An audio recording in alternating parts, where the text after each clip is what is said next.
مشکلەم نییە، باسی پێشمەرگەیە.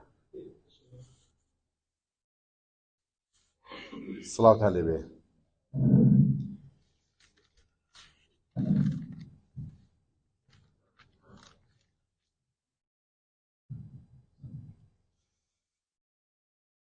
سپاس بۆ حزورە جوانە، دەستخۆشی لە هەواڵ و برام کاک هاواربانی خێڵانی دەکەم. کاتی خۆی 2011 کتێبی ڕێهێڵەی ئازارم چاپ کرد. یەکێک لەو تێکستە بچووکانەی کە هاوارجان زوو دەیگوتەوە، یار بوو زۆر لە لای سەرنجی ڕاکێشا بوو. ئەویش شعری گلەیی بوو کە تافگە گلەیمان لێ دەکات، تافگە بۆ گلەیی دەکات. شعرەکە دەڵێ تافگە کیژە لاسارەکەی چەمە، ڕۆژێ گوتم تەوژمت وەک جاران نییە. گوتی لە مرۆڤایەتی بپرسە کێتان هەیە وێنەی لەگەڵ باڵام نەبێ، بەڵام توخوا هەتا ئێستا کەسێ هەیە لە ئازاری ڕژانی من تێگەشت بێ. فعلەن هەمومان سەیران لەژێر جوانی تافگەدا دەکەین، دەچینە خزمەت تافگە، کاتیش خۆش بەڕێ دەکەین، بەڵام هیچمان بیر لەوە ناکەینەوە دەبێت چ ترس و ئازارێک لە پشت ئەو ڕژانە بێ لە ئاسمانەوە دێتە خوارێ. ئەو کچە لاسارەی چەم بۆ خۆی هەڵدەدێرێ و بۆ ئاخۆی یعنی کۆتایی دەچێتە ناو قوڵایی ترس و خۆفەوە.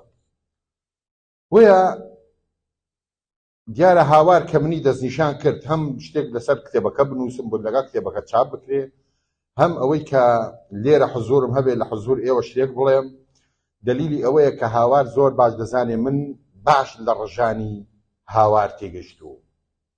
دەزانم هاوار ساڵانێکی زۆرە بۆ دەڕژێ، خەمەکانی هاوار و چریکە چریکی هاوار و هەڵچوون و ئینفعالە جوانەکانی هاوار و بەگشتداچوونەوەی بەرپرسان و بەگشتداچوونەوەی کۆمەڵک دیاردە و حاڵەتی ناتەبیعی یا ناجوان لە وڵاتی ئێمەدا دەبێت چێ بەڕووبەڕوویان بێتەوە، ئەوانەی خاوەنی قوربانیدان و بە کۆششی ئەوان ئەو هەلومەرج و دۆخەی ئێستا دروست بووە.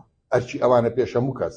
بۆیە ئەبن ئەو سەرە قەڵەمەژیان ئەو نووسینەش کە لەگەڵ کتێبەکە چاپ بوو بە عنوانی هاواری هەراسانێک یا هەراسانی هاوارێک، ئەوە ناونیشانە ئەو ناونیشانم بۆ دانا. چووکە دوجار هاوار خۆی لەدایک بووی هەراسانە، لە هەناوی هەراسانێکەوە لەدایک بووە. هەراسان وەک زێت ئازارەکانی گەرمیان زەمەنی ئەنفال و چ دوای پێش ئەنفال، و هەراسان وەک تاک و هەراسان وەک خێزان. ئەگەر ئەو کتێبە سەرەتاکەی بخوێننەوە لە سەرەتادا دەبینن کە جۆرێک لە دڕەقی لە پەیوەندی کۆمەڵایەتی و خزمایەتەکانیشدا هەبووە. بۆیە هاوڕێیان هەڵۆ هەمیشە لە هێلانەوە شاباڵی خۆی بەرەو ئاسمانی بەرین لێک دەدا، بەڵام شەڕیمان و نەمان لە قوڵایی ئاسماندا دەکا. گرێوی بردنەوە و ڕاوکردنی مەرامی خۆی لە قوڵایی ئاسماندا دەباتەوە. هاواریش ئەگەر تەشبیهی بکەین بە هەڵۆیەکی گەرمیان، لە قوڵایی گەرمیانەوە چریکاندی و لە قوڵایی گەرمیانەوە شاباڵی خۆی لێکدا بەرەو ئەو پڕی کوێستان. ئەمە دلیلی ئەوەیە ئینتیمایەکەیە، ئەو ئینتیمایی کە پاڵی پێوەدەنێ هێزی دەداتێ بۆ نەمری، بۆ مانەوە، بۆ دەربازبوونی خاک و نیشتیمان و خەڵک لە پێناوی دەربازکردنی لە گەروی مەرگدا. خۆشەویستان، هاواریان بە مۆچاوشین لەو پەڕی تازەلاویدا لە بانی خێڵانی شۆخی گەرمیانەوە شاباڵی خۆی بەرەو کوێستان و باسەفا لێکدا. ئاخر ئەو جۆرە ڕۆشتنە، ئەم جۆرە سەفەرە لەو تەمەنی هەرزەکاریەدا لەو پەڕی تازەلاویدا زۆر شتمان پێ دەڵێ. لەلای من هاوار لە هەنگاوەکانی بەرەو چیا و بەرەو کوێستان و پێشمەرگایەتی و کوان و ئاگردانی پێشمەرگایەتی و بەرەو کتری ڕەش و بەرەو کۆڵەپشت و بەرەو شەوڕۆ و بەرەو ڕێگا و بەرەو هەوراز و تو لە ڕێگا و بەرەو بڕینی کوڕکردنەوەی پشتی هەوراز و سەختیەکان و بەرەو شەونخونی و ترس و ڕەهێڵە و تۆف و باران و سەرخەوی دەم خوڕەی ئاوی کانیەک و تاتەبەردێک بکەی بە سەرین و سەری پێ بکەی و ئیتر هەموو ئەوانە کەڤاڵن یان دەتوانم بڵێم جۆرێک لە پێشەنگایەکی جوانە لە حیاتی پێشمەرگایەتیدا، بەڵام ئەو حیاتە بێکەم نییە، یعنی کەمی مەینەتی تێدا نییە، کەمی ئازار و برسیتی و نەهامەتی و مەینەتی تێدا نییە، بەڵام ئەوە ئەوینی نیشتیمانە، ئەوە ئەوینی خاکە، ئەوە ئەوینی پێشمەرگایەتی، ئەوە ئەوینی سەرفرازیە، هێزی دەداتێ کە ئەمانە بکا بە پێشەنگایەکی ژیان و هەموو دیمەنەکانی ژیان و چێژی شەربەتی خۆشەویستی نیشتیمانی تێدا نۆش بکە. بەڕاستی یعنی ئەتۆ لەگەڵ ئەو هەموو سەختی و ئازار و نەهامەتی و نەداری و دەربەدەریە پێشمەرگایەتی یعنی چی؟ پێشمەرگایەتی یعنی ژیان لە ناو هەناوی مەرگدا، پێشمەرگایەتی یعنی لە ناو دڵی مەرگدا تۆ گرەوی ژیان دەبێەوە. گرەوی ژیان بە چ مانایەک؟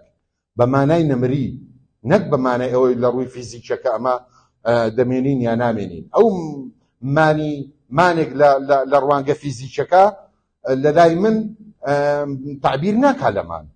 مان ئەوەیە کە لە دوای نەمانیشت تۆ شوناست بە زیندویەتی بمێنێتەوە. کەم نین ئەوانەی ساڵەهای ساڵە مردوون بەڵام هێشتا لە لامان زیندون، کەمیش نین ئەوانەی خاوەنی هەموو شتێکن، خاوەنی هەموو هێزێکن، خاوەنی هەموو سەرمایەکن، بەڵام لە ویژدانی ئێمەدا مردوون. کەواتە ئێمە دوو جۆر ژیانمان هەیە و دوو جۆر مردنمان هەیە. بە دیری من ئەوانەی کە بە مردووی زیندون هەردووک دنیا دەبنەوە، هەردووک دنیا دەبنەوە، یعنی ئینسان دەبێ هەوڵدا مردووی زیندوو بێ، نەک زیندوی مردوو بێ. ئەوانەی زیندوی مردوون هەردوو دنیا دۆڕاندووە، بەڵام ئەوانەی کە مردووی زیندون هەم بە زیندوی زیندوو بوون هەم بە مردووی زیندون. چێ هەیە بتوانێ بە من بڵێ حاجی قادری کۆیی مردووە؟ چێ هەیە بە من بتوانێ بڵێ تێکۆشەرە مەزنەکانی کورد، سەرکردە و ڕابەڕە گەورەکانی کورد، ئەوانەی کە سەروەت و سامان نەبوو بە مۆرانە بۆ شوناسیان، ئەوانەی تەسمیدی کۆمەڵێک مەسائل نەبوون کە مەسائلی دنیایی، ئەوانە چێن؟ ئەوانە هێشتاش پێشمەرگەن، هێشتاش زیندون، هێشتاش نەمرن.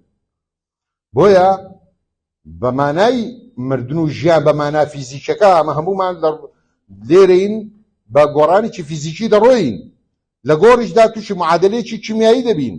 ئەو معادلەی کیمیایی جارێکی تر ئێمە دەکاتەوە خۆراکی زەوی، هێز دەدەینەوە زەوی.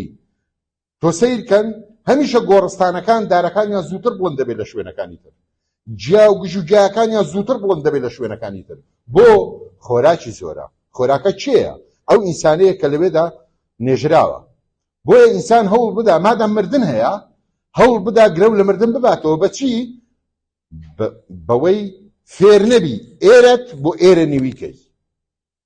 هەر کەسێک سەری شانازی بۆ ورجی نوی نەکرد، ئەو ئینسانە پشتی پێ بەسە و شیاوی ئەوەیە قەڵغانی میلەتی خۆی بێ، شیاوی ئەوەیە شوناسی مەردایەتی بدرێتێ. ئەو ڕۆقسەمان لەسەر پێشمەرگەیە. بۆیە لە سەرەتادا دەمەوێت بڵێم یەکێک لەو برینانە یا یەکێک لەو سەرنجانی کە من لە هەولێرم هەیە کە بەداخەوە خۆزگە بەرپرسان لێرەبان هەیە و حەزیش دەکەم ئەو قسەیە من بگوازرێتەوە. بەڕاستی پارکمان هەیە بە ناوی پێشمەرگا، بەڵام سیمبولێکمان نییە بە ناوی پێشمەرگا، پەیکەرێکمان نییە بە ناوی پێشمەرگا. دەبێ بەرپرسانی هەولێری پێشمەرگە، لانکەی پێشمەرگا، هەولێری زێری پێشمەرگا، هەولێری پایتەختی نیشتیمانێک کە نیشتیمانی برینە، دەبێ بیر لەوە بکەینەوە ئێمە پەیکەرێکمان هەبێ بۆ ئەحمەد دەسماڵ. ئەو ئەحمەد دەسماڵەی کە تا ئێستا زۆڵمی لێ دەکرێت، ئەو ئەحمەد دەسماڵەی کە تا ئێستا کەینێ بە ناحەق دەڵێن چایچەکەی پێشەوە، ناڵێن ئەحمەد دەسماڵ. دۆستان کاتێک میخائیل کلاشکۆف سیلاحی کلاشکۆفی دروست کرد، ڕووسەکان نەیان کرد زۆڵمی لێ بکەن، بە ناوی خۆیانەوە کرد، ناویان لێنا کلاشکۆف، لەبەرەوەی داهێنەرەکەی ناوی کلاشکۆف. کاتێک ستیڤان کولیک بۆ یەکەم جار لە تەمەنی 64 ساڵیدا بەرگی گول لە نەبڕی دروست کرد لە پێناوی ئەوەی پیاو نەمرێ، چونکە مردنی پیاو ماڵ وێران دەکا، ژن تووشی کارەسات دەکا، کە ئافرەتێکی 64 ساڵی بوو ئەمریکی بوو، لە مادەیە کە بۆ مادە پێی دەگوترا کفلات، مادەیەکی ڕیشاڵیە 5 جار لە گولە ڕەقترە، ئەمریکیەکان لە ناو هەموو ئەو بەرگانەی کە ئێستاکەینێ باون پێیان دەگوترێ گول لە نەبڕ، ڕەمزێک یان هێمایەکی ستیڤان کولیکی پێوەیە کە داهێنەری بوو. بەڵام ئێمە ڕاستە پێش ئەحمەد دەسماڵ ناوی پێشمەرگە هەبوو، بەڵام نەبوو نەچەسپا بوو، نەبوو بە شوناسی خەڵکی جەربەزە و تێکۆشەر و خۆبەخش. بەڵام کاتێک لە کۆماری کوردستان گفتوگۆ بە حوزوری حەزرەتی بارزانی نەمەر گفتوگۆ دەکرێت لەسەر ناوی پێشمەرگە لە سەردەمی کۆمار، ئەوە ئەحمەد دەسماڵ بوو. چەند جارێک چای بردە ژوورێ و هاتەوە دەرێ، چای برد و هاتەوە دەرێ، ئەوان هەر نەگەشتە نەتیجە لەسەر ناوەکە، دوجارتی بۆ ناوی لێنانێت پێشمەرگە.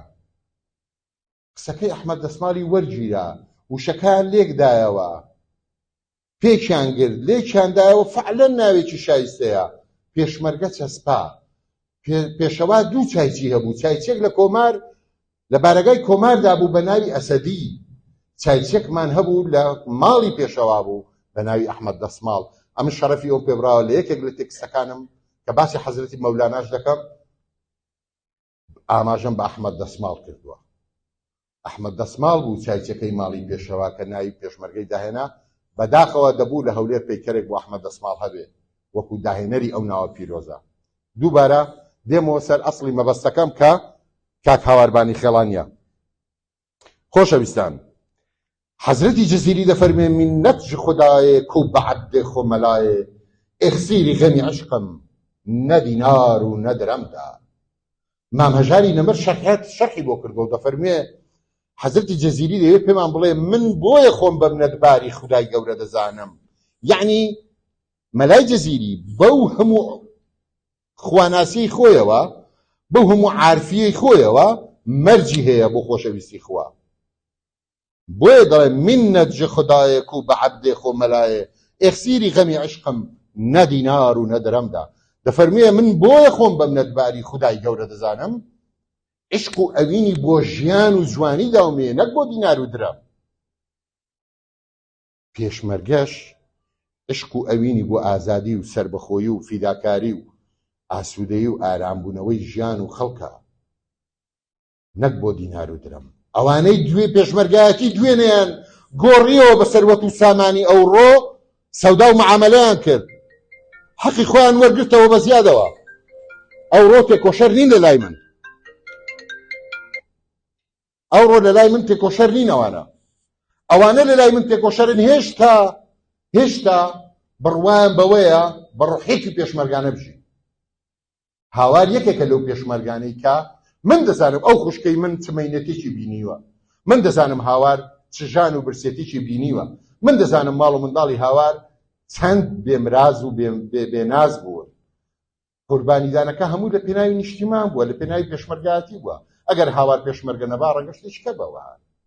بۆیە ناواخنی پێش کتێبەکە، ڕۆحی کتێبەکە بریتیە لە جێڕانەوەی ئەو چەرمەسەریانەی کە پێشمەرگەیەک بینیوێتی، بەڵام ئەو چەرمەسەریانە بۆ چۆکی پێدانەدا، بۆ نەیبەزان، لەبەرەوەی ئیرادەی نیشتیمانی هەبوو، عەقیدە هەبوو، باوەڕ هەبوو، ئینتیما هەبوو. هاوار گەنجێکی تازەلاوی پێگەیشتوو چنگی وەشاخدا، بەڕاستی ئەمە نیشانەی ئەوە بوو کە بوو بە قاسیدی چیای زمناکۆ، بوو بە قاسیدی چیای گوڵان، بۆ مامەندە و بۆ چواس و بۆ زینوێ چاوڕێژان و بۆ قەندیل و بۆ چەکوچ و بۆ هەڵەمون و بۆ هەموو ئەو چیانە.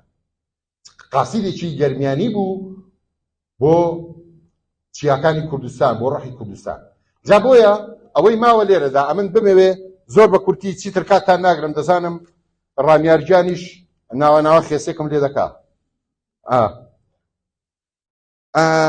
ئەو ئەوینەی کە نانی ژیانی پێتەڕ کراوە ئەو ئەوینەی کە ڕۆحی بەرەنگاری دەداتێ ئەو ئەوینەی کە شەنگ دەداتە ئەژنۆکانت بۆ کوڕکردنەوەی چیایەک بۆ سەختی ڕۆژگارێک ئەو ئەوینەی کە دەتکاتە هاودەمی کتری ڕەش بۆ عیلمتان کتری ڕەش لە حیاتی پێشمەرگایەتیدا زۆر خۆشەویستە ئاگادار بن کتری ڕەش گەمە نییە هەر شوێنە کتری ڕەشی لێ نەبێ تامی ژیانی لێ نایە بۆیە ئەم ژیانە سادە و ساکارە گۆڕینەوەی ناز و نیعمەتی ماڵ بەو حاڵەتەی کە پڕە لە سەرمەسەری و مان و نەمان ئەمە بەبێ باوەڕ ناکرێ ئەو باوەڕە لە شوێوە دێ ئەو باوەڕە دوو سەرچاوی هەیە دوو سەر یا ترسە یا خۆشەویستیە ئەگەر تۆ لە ترسان بووبی کەی ترسیت کۆتایی پێهات دێوە تەواو یخۆ حکومەت دایان عەفواتیدا ئەوانەی لە ترسان ڕۆشتن زۆریان هاتنەوە بەڵام ئەوانەی لە خۆشەویستی نیشتیمان ڕۆشتن نهاتنەوە